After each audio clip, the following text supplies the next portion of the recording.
You're watching Good Day Siouxland with Mallory Smith, Nick Wilson, and meteorologist Victor Perez. From KCAU 9 News, this is Good Day Siouxland. Good morning. It is 6:45 on this Monday morning. I'm Mallory Smith. I'm Nick Wilson. I'm Victor Perez.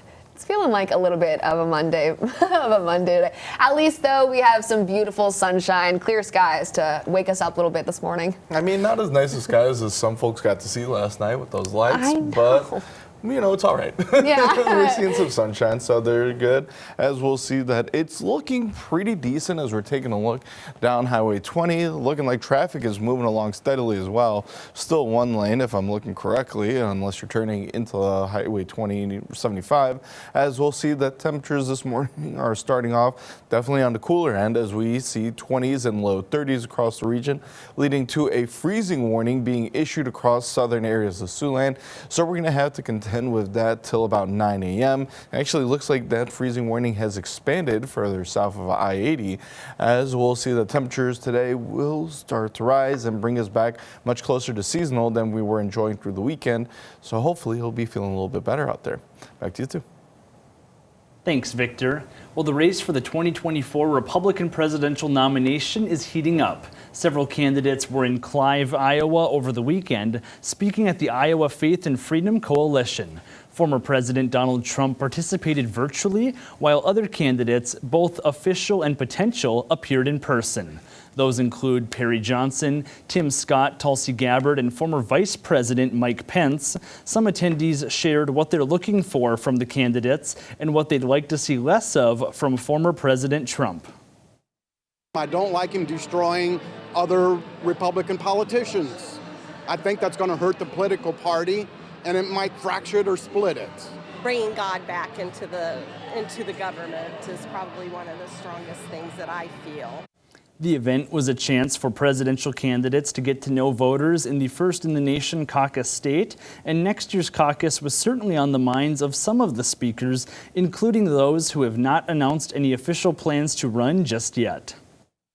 Iowa always plays an outsized role in shaping our national leadership, and at a time when the Biden administration has literally weakened America at home and abroad, I'm more confident than ever that the people of Iowa are going to provide our party with a standard bearer that's going to lead us to victory and lead America back. Pence indicated he's still considering a bid for the presidency as he travels around the country, meeting with voters and telling reporters, quote, "I'll let you know as soon as we have anything to announce," end quote. And elsewhere, following a ruling from the Supreme Court, the widely used abortion and miscarriage medication mifepristone will remain accessible for the time being without additional restrictions. But people on both sides of the abortion debate have been left wondering what comes next. The case is on a fast track now that the High Court has set out the rules governing access. For now, the case can continue on its path through the courts. The 5th U.S. Circuit Court of Appeals has already announced it will hear arguments in the case in less than a month. Meanwhile, the manufacturer of an antidote used in opioid overdoses says it wants to lower prices for the life-saving medication. Emergent Biosolutions wants to drop the price of Narcan, which can be used to reverse the effects of fentanyl overdoses. A current wholesale carton of Narcan costs about $125. Emergent wants to lower the price to roughly $50. The company says the price lowering will require government and stakeholder collaboration, and the final price is ultimately set by retailers. And elsewhere, as debate continues over carbon capture pipelines in Siouxland, the federal government may soon require power plants fired by natural gas to install technology to capture their carbon emissions. Experts say existing power plants generate about a quarter of U.S. greenhouse gases. Meanwhile, that technology does the capturing is reportedly now used by fewer than 20 of the country's 3,400 plants fired by coal or gas. The proposal calls for making companies that own the plants capture the pollution emitted from their smokestacks. The rule would also apply to plants that are not yet built. The proposal is expected to receive a lot of pushback from power plant operators.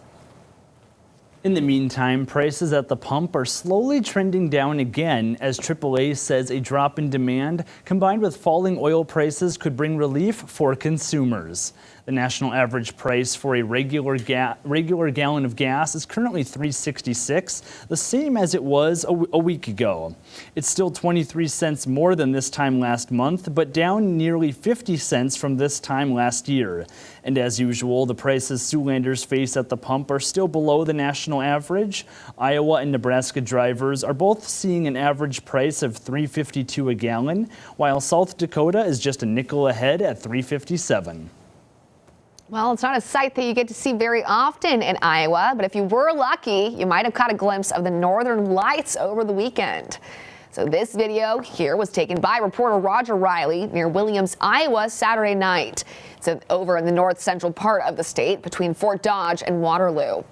The best locations to spot the northern lights are usually in especially dark areas. Think rural areas outside of like towns and cities.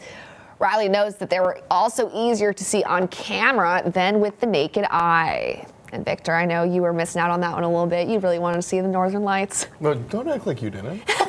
Okay. Well, now it's time to meet today's stray of the day. Every day we share a pet picked up by Sioux City Animal Adoption Rescue who's waiting to go home, and today we're sharing 3. These are Honey, Nacho, and Cayenne. Honey is a young adult, while the little guys are both about 10 weeks old. This feline family was found on the 3000 block of South Patterson Street. The shelter says they're all super friendly. Honey, Nacho, and Cayenne are available for adoption now. If you've lost your pet or if you're looking to adopt, you can visit the rescue's website. That's at SiouxCityAnimalRescue.com.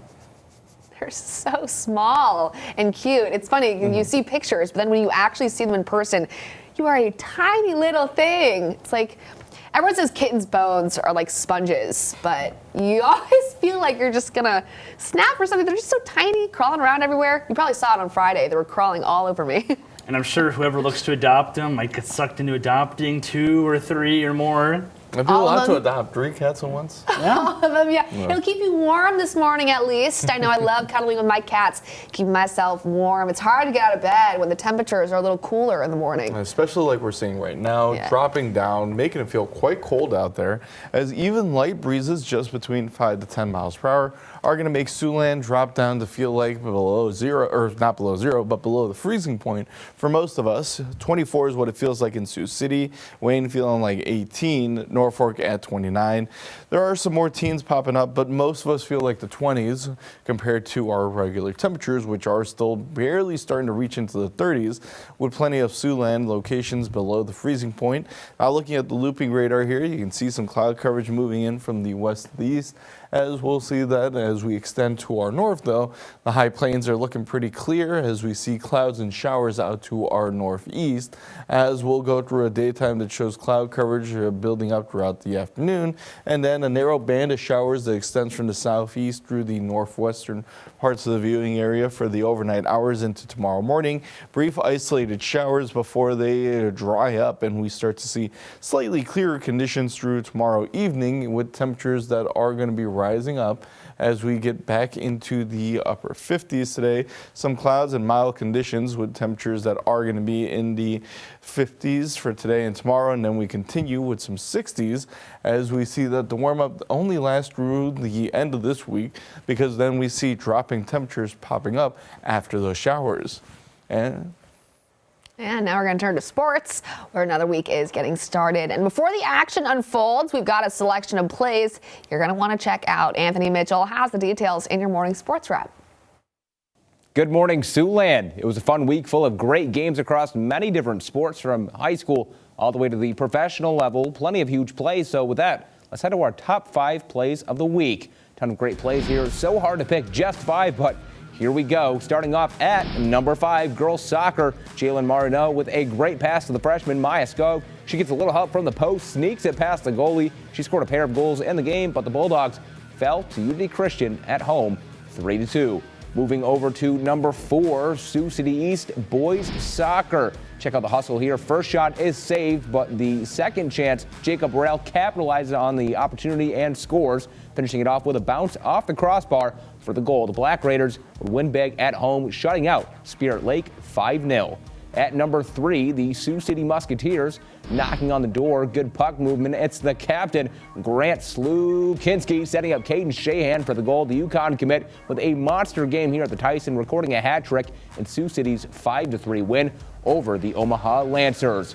Back to boys soccer now at number 2. Even Avalos showing off the moves, and how about the kick here from distance off the post and in, no doubter. Check out the reaction too from the South Sioux City team. A huge goal for the Cardinals as they'd go on to defeat Mount Michael Benedictine 4-0 the final. And finally, our number 1 play of the week coming from the Morningside Mustangs spring football game.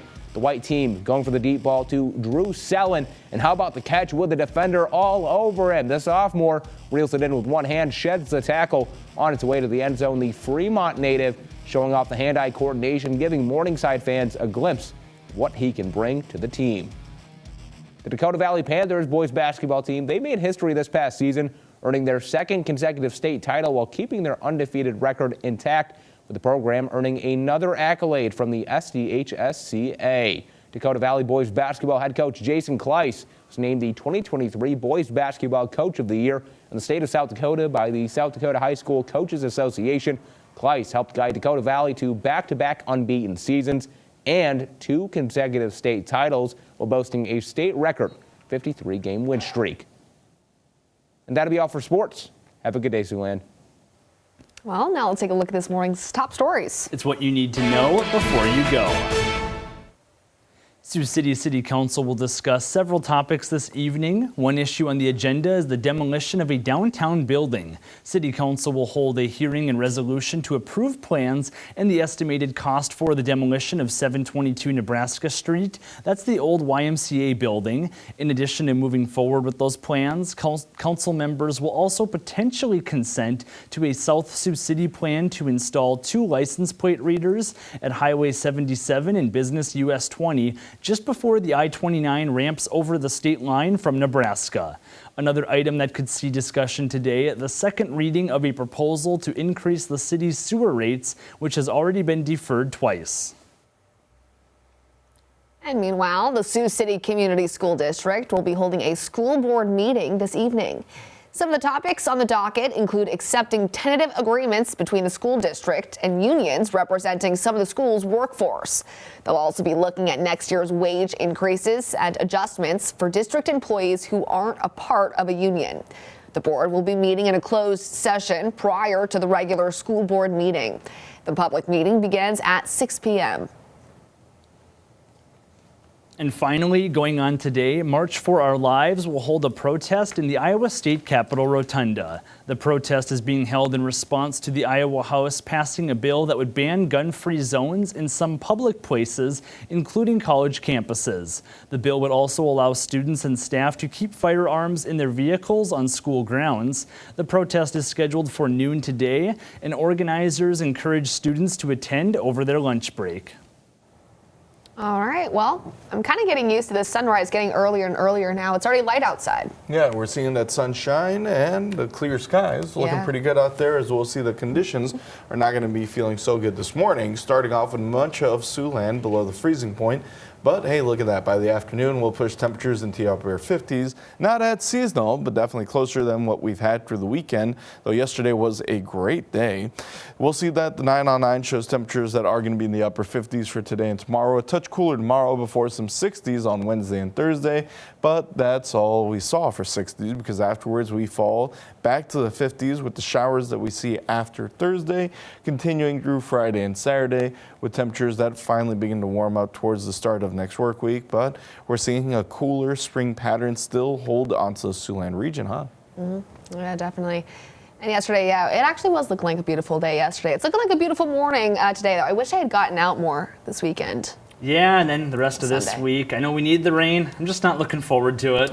No, well, you and me both got dogs. I just get tired of wiping them. So you didn't make it out to that, was it the Friends of the Library book sale? You didn't go? Oh, no. So I made it out to that, actually. Yeah, no, I wish that I did. I was thinking about picnic, something like that. Something on a Sunday would have been nice, but all right. Thanks for watching. Have a good rest of your morning.